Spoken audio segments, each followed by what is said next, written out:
নমস্কাৰ। যোৱাকালি মই ছ'চিয়েল মিডিয়া চাই থাকোঁতে মানে 3টামান ৱেব পৰ্টেলত মোৰ বিৰুদ্ধে এটা ভুৱা ভিত্তিহীন বাতৰি বাজি থকা দেখা পালোঁ। গতিকে মোৰ এই নিকা ভাৱমূৰ্তিত যিহেতু তেওঁলোকে কিবা এটা হেৰি কৰিব বিচাৰিছে, তাৰ কাৰণে মই আজি এটা স্পষ্টীকৰণ দিবলৈ বাধ্য হ'লোঁ এই বিষয়ে। প্ৰথম কথাটো হ'ল যে মোক এটা কাম যোৱা 1 তাৰিখে জানুৱাৰী 1 তাৰিখে এটা কাম নহয়, 2টা কামেই মই পাইছিলোঁ টেণ্ডাৰ মাৰি পেলাই। উক্ত কাম দুটা প্ৰথমে মোক এখন প্ৰিলিমিনাৰী ৱৰ্ক অৰ্ডাৰ দিলে। প্ৰিলিমিনাৰী ৱৰ্ক অৰ্ডাৰ দিওঁতে তেতিয়া মই ক'লোঁ যে মোক কিয় প্ৰিলিমিনাৰী ৱৰ্ক অৰ্ডাৰ দিয়া হ'ল। তেওঁলোকে ক'লে যে অকণমান ৱেইট কৰা, আমি ফাইনেল ৱৰ্ক অৰ্ডাৰ দি আছোঁ। ফাইনেল ৱৰ্ক অৰ্ডাৰ মোক দিলে 21 তাৰিখে। ইয়াৰ পিছত তেওঁলোকে মোক কোনো ধৰণৰ ছাইটটো মানে বুজাই নিদিলে, কোন ছাইডে কোন কামটো আছিলে। আদৰ্শ বজাৰ। আদৰ্শ বজাৰটো হৈছে এটা বিশাল এলেকা। তাততো কোনোবা এটা ছাইট দেখাব লাগিব মোক। মই ইঞ্জিনিয়াৰক ক'লোঁ, ইঞ্জিনিয়াৰে ক'লে যে ড্ৰয়িংখিনি বনোৱা হৈ আছে, ড্ৰয়িংখিনি কমপ্লিট হ'লেহে মই মানে এইটো ছাইটটো দেখাব পাৰিম। ঠিক আছে, তেনেকৈ কৈ তেওঁ 1-2 মাহ পাৰ কৰিলে।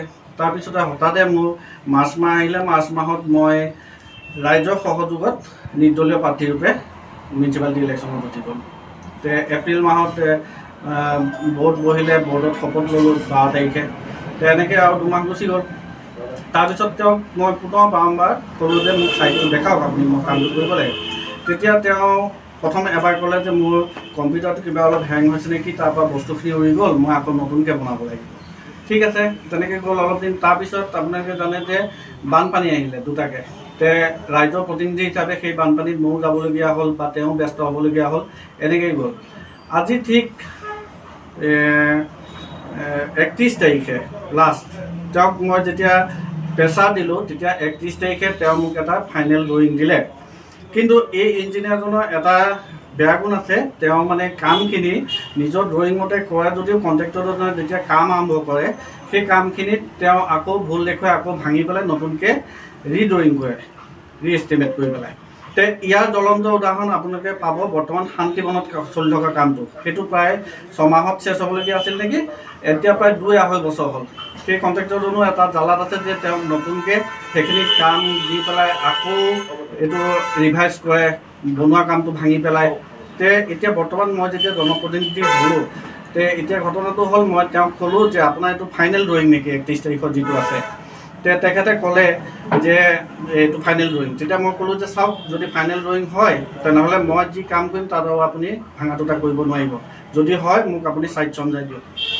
তেওঁ মোক ছাইট চমজাই দিবলৈ হেৰি হৈ পেলাই ক'লে 2 দিনমান পিছত ৰ'বা, মই আকৌ এবাৰ ড্ৰয়িংটো চাই লওঁ।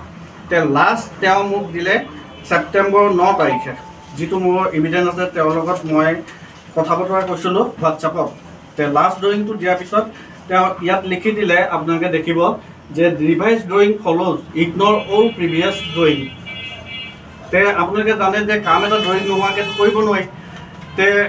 যেতিয়া মই কামটো পালোঁ, কামটো পাই পেলাই 9 তাৰিখে হেৰিটো কৰাৰ পিছতে মই 10 তাৰিখে কামটো আৰম্ভ কৰিলোঁ। 10 তাৰিখে কামটো আৰম্ভ কৰাৰ পিছত এতিয়া ঘটনা হ'ল, প্ৰথমে মই এটা লেবাৰ ৰুম বনালোঁ, তাৰপিছত মেটেৰিয়েল ৰখা ৰুম বনালোঁ। এইখিনি কাম কৰোঁতে 4-5 দিন গুচি গ'ল। তাৰপিছত আমি এতিয়া হিন্দু ধৰ্মত হেৰি হৈ আছোঁ, ভাল কিবা এটা কাম কৰিবলৈ হ'লে আমি দিন-বাৰ এটা চাওঁ। দিন-বাৰটো চাই পেলাই 22 তাৰিখে মই প্ৰথম খুঁটাটো পুতিম বুলি ঠিক কৰিলোঁ। কিন্তু ঘটনা হ'ল, যেতিয়া আগদিনাখন 21 তাৰিখে মই ইঞ্জিনিয়াৰক ফোন কৰোঁ যে কাইলৈ মই খুঁটাটো পুতিম, তেতিয়া তেওঁ মোক ক'লে যে ঠিক আছে, মই ৰাতিপুৱা আহিম তুমি খুঁটাৰ আগতে। কিন্তু পিছদিনাখন ৰাতিপুৱা যেতিয়া মই গাঁত খান্দি ৰদ বান্ধি পেলাই খুঁটা উঠাবলৈ লওঁ, তেতিয়ালৈকে ইঞ্জিনিয়াৰ কোনো খবৰ নাই। তেওঁক মই ফোন কৰিছোঁ, তেওঁ কৈছে যে মোৰ অফিচত কাম আছে, বৰ্তমান মই আহিব নোৱাৰিম। তাৰপিছতে এনেকৈ গ'ল। সেইদিনাখন খুঁটাটো উঠোৱা নহ'ল। কিন্তু দুৰ্ভাগ্যজনকভাৱে ৰাতি মোক এটা চৌকছ দিয়া হ'ল যে আপুনি কামটো কৰা নাই। চৌকছৰ হেৰিটো হ'ল কি, আপুনি কামটো কৰা নাই, তাৰ ওপৰত চৌকছ আহিলে। কিন্তু চৌকছখনতে আকৌ লিখা আছে, আপুনি যদি কামটো আৰম্ভ কৰিছে, কামটো বন্ধ কৰিব লাগে। চৌকছখন দিলে যে কামটো আৰম্ভ কিয় কৰা নাই তাক দেখাবলৈ, কিন্তু ইয়াত লিখি দিলে যদি আপুনি কামটো আৰম্ভ কৰিছে, কামটো বন্ধ কৰিব লাগে। এজন মানুহে 2টা ভাষ্য কেনেকৈ হ'ব পাৰে, যিহেতু মই কাম আৰম্ভ 10 তাৰিখৰ পৰাই কৰিছোঁ। ইয়াৰ পিছত এইখন 22 তাৰিখে ৰাতি 6:30 বজাত। সেইটো এটা বস্তু ইলিগেল। এইটো কাৰণে ইলিগেল যে অফিচাৰৰ পিছত চিঠি দিব নোৱাৰে। এইটো আপোনালোকে পিয়ন বুকত চালে দেখা পাব যে 6:30 বজাত ৰাতি পঠিয়াইছে 22 তাৰিখে। আৰু দ্বিতীয় কথাটো হ'ল যে মোক ডাইৰেক্টলি প্ৰথমেই আপোনাৰ চৌকছ নটিচটো দি দিলে। চৌকছ নটিচ ডাইৰেক্ট দিব নোৱাৰে, মিনিমাম 2টামান আপোনাৰ জাননী দিব লাগে। কিন্তু এতিয়া কালি মই বাইকটোত দেখিলোঁ চেয়াৰপাৰ্চন মহোদয়ে মানে কৈছে যে তেওঁক জাননী দিয়া হৈছে। তে মই চেয়াৰপাৰ্চন মহোদয়ক ইয়াৰ পৰাই প্ৰত্যাহ্বান জনাম, যদি তেওঁৰ হাতত তেনেকুৱা কিবা ডকুমেণ্ট আছে তেনেহ'লে তেওঁ ৰাজহুৱা কৰক, মোক দিয়ক নতুবা মিডিয়াক দিয়ক, যাকেই দিয়ক ৰাজহুৱা কৰক বস্তুটো। কাৰণ আপুনি ইমান এটা সন্মানজনক চকীত বহি, ইমান এখন সন্মানজনক চকীত বহিয়ে আপুনি তাৰপৰা যদি এনেকৈ মিছা কথা ক'বলৈ আৰম্ভ কৰে তে হোজাইবাসীৰ বাবে ই অত্যন্ত দুৰ্ভাগ্যজনক। এইটো কথা হ'ল। তাৰপিছত আপোনাৰ আহি গ'ল হেৰিয়াৰ ইঞ্জিনিয়াৰৰ লগত প্ৰায় কথা বতৰা হৈ আছিলে। আৰু লাষ্টলি আপোনালোকে চাব পাৰে যে 15 দিনমান আগতেও মোক চেয়াৰমেনে ফোন কৰিছিলে যে 15 দিন নহ'ব, তাৰ কেইদিনমান আগত হ'ব, যে মৃদুল কামটো তুমি আৰম্ভ কৰা। তে মই চেয়াৰমেনক কৈছিলোঁ যে বাইদেউ আপোনাৰ ইঞ্জিনিয়াৰে দেখোন মোক হেৰি নকৰে, এইটো ছাইডটো চমজাই নিদিয়ে। তেতিয়া তেওঁ ক'লে যে মোৰ ইঞ্জিনিয়াৰ নে তোমাৰ ইঞ্জিনিয়াৰ। তে এই কথা বতৰাবিলাক মোৰ আছে বাৰু, সেইখিনি দৰকাৰ হ'লে মই পিছত দিম। তে ইয়াৰ মাজত তেওঁ কিয় মোক দুৰ্ভাগ্যজনকভাৱে চৌকছটো পঠিয়ালে মই ধৰিব পৰা নাই। এতিয়া অভিযন্তাজন কোন আছিল? আৰু অভিযন্তাজন হ'ল অসীম সেনগুপ্ত। ক'ৰ হয় তেওঁ? তেওঁ হোজাই মিউনিচিপালিটি বৰ্ডৰে চেয়াৰমেন, এই কি কয় অভিযন্তা? অভিযন্তা।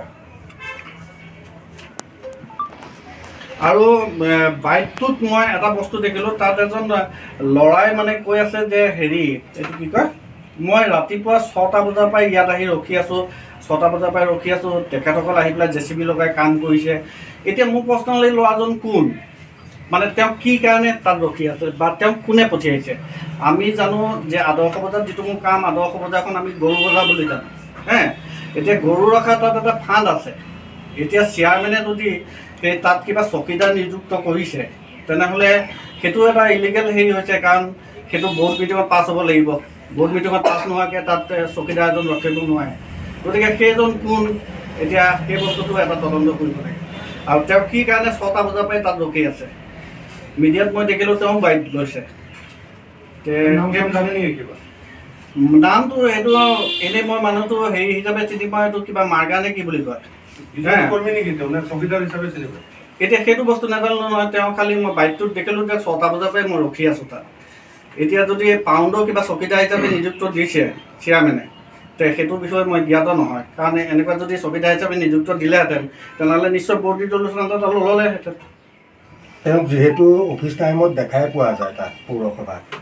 আৰু সেই এটা কথা এতিয়া আপোনালোকে কৈছে যেতিয়া মোক ক'বলৈ বাধ্য হৈছোঁ, তেওঁক প্ৰথম হিচাপেতো আমি অফিচততো তেওঁক ড্ৰাইভাৰ হিচাপে জানিছিলে যে চেয়াৰমেনক তেওঁ ঘৰৰ পৰা লৈ আহে, তাৰপিছত তেওঁ ঘৰত থৈ আহে। তাৰপিছত তেওঁ নিজকে কণ্ট্ৰেক্টৰ বুলি মাজে মাজে কয়। কিন্তু এতিয়া ঘটনা হ'ল এজন মানুহ এতিয়া 10টা বজাৰ পৰা যদি 5টা বজালৈকে অফিচত থাকে, অফিচৰ মানুহতকৈও বেছি ডিউটি কৰে।